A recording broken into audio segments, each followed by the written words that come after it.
Well, good morning, everybody. This is Rod from Pilgrim's Journey, and hey, I want to talk today about what happens when you're a Christian and everything changes, everything falls apart, and it looks catastrophic to you, but could God be doing something in your life or my life? So about a year and a half ago, my life took a pretty dramatic turn, and I found myself, really changing directions. So, about 30 years ago, I had this idea that I would buy a boat and live off the coast of Southern California and just kind of sail and live on a boat. Fast forward 30 years later, my life changes. I thought, I'm still young enough, and I had this dream a long time ago that I would try something. And, I used to sail 40 years ago. So I went out with a friend of mine and we looked, and he helped me kind of sort through some issues of what I was looking for. And we bought the current boat that I'm living on. So, fast forward now, about a year later, and, life continues to change. Things didn't go in the direction I thought they would go. And I'm praying every day. I'm searching the scriptures, and I know God called me to, kind of pull away from the world and really start focusing on Him and other people. And I've known that was my life, for 30 years. Working it out has been a different issue. So now here we are. It's November 2017.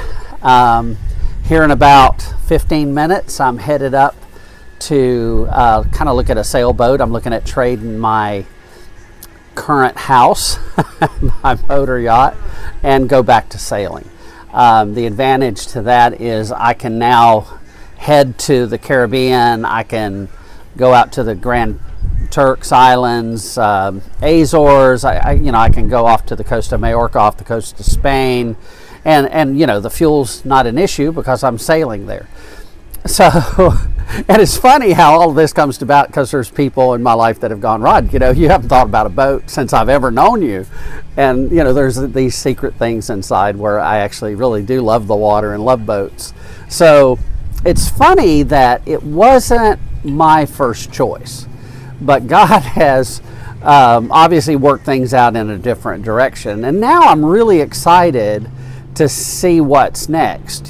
So now the thought is, do I buy a monohull, sailboat, and I'm looking at something that I can handle, single-handedly, that I could sail through the Caribbean, spend a year there, bounce around the islands.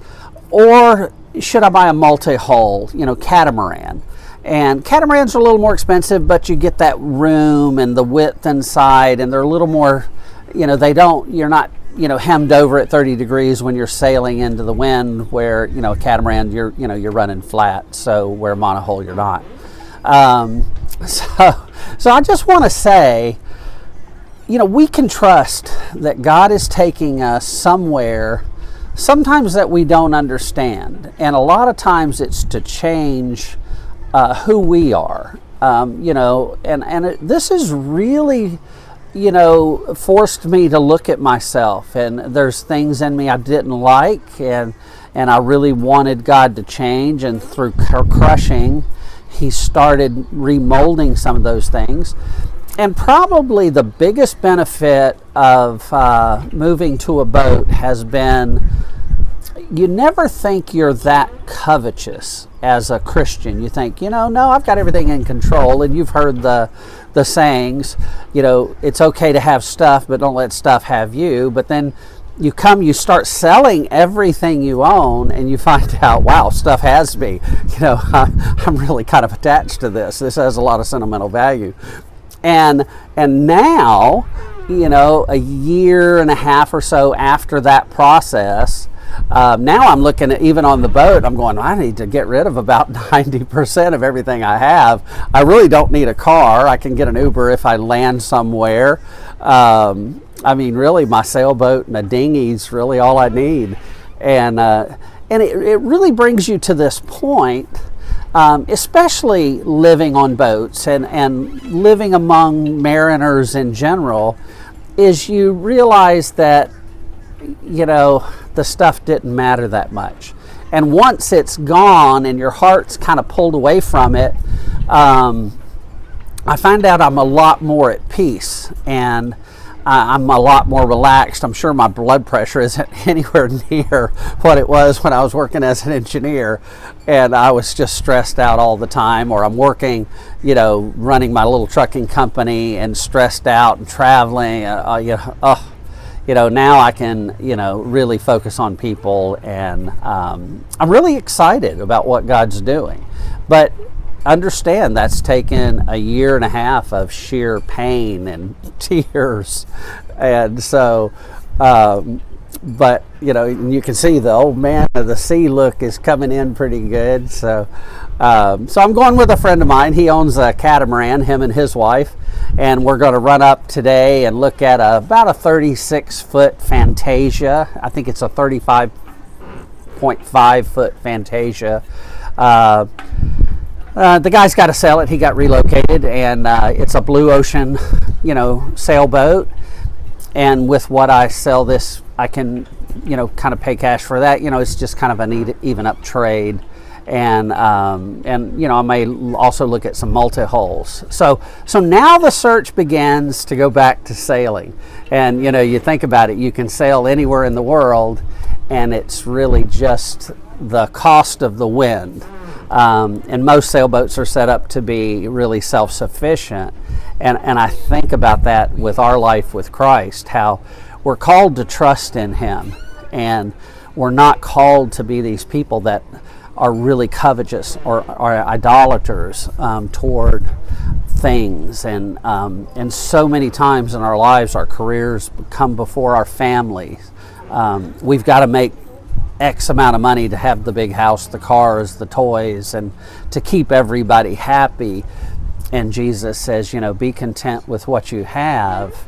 You brought nothing into the world. You can take nothing out of it. And I'm only now, at 59 years old, starting to see how God is using circumstances to change my views on having so much less.